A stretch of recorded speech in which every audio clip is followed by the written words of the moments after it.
Kama mnavyofahamu, Al-Hikma Foundation ni waandaaji wa mashindano makubwa zaidi ya Qur'ani tukufu ya mabara yote ulimwenguni,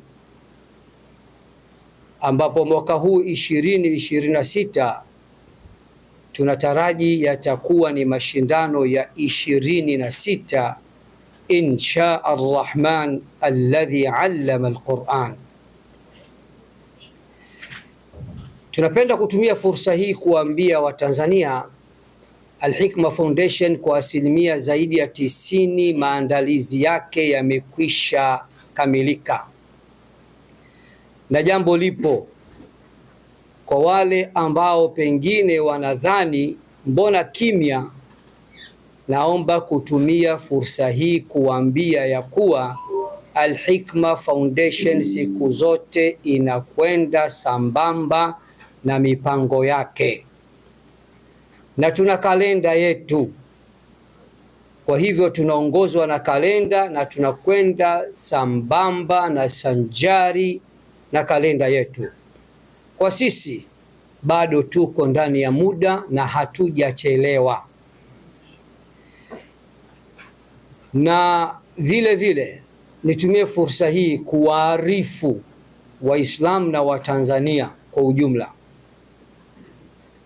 mashindano makubwa zaidi ya Qur'ani tukufu ya mabara yote ulimwenguni safari hii rasmi yatazinduliwa tarehe 1 mwezi ujao, mwezi wa pili mwaka huu 2026 insha Ar-Rahman alladhi allama al-Qur'an, ambapo mgeni rasmi atakuwa Mheshimiwa Himedi Suleiman Abdullah, makamo wa pili wa rais Zanzibar, na pia tunamtarajia mgeni maalum, naye si mwingine ni mmoja ya maqurai wakubwa wa Qur'ani ulimwenguni kutoka nchini Qatar, Sheikh Abdurrashid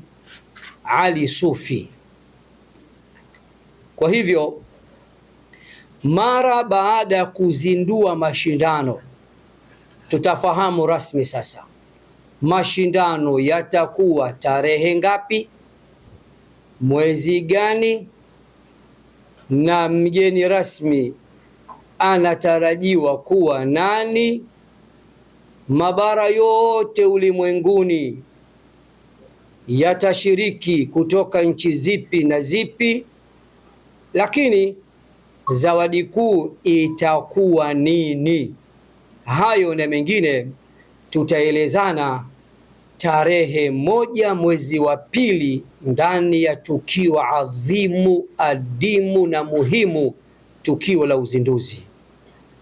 Baada ya kusema hayo tu, niwaambie Watanzania kama kawa imeshushwa ndani ya Ramadhan na itasomwa ndani ya Ramadhan na itashindaniwa ndani ya Ramadhan na mutaishuhudia ndani ya Ramadhan.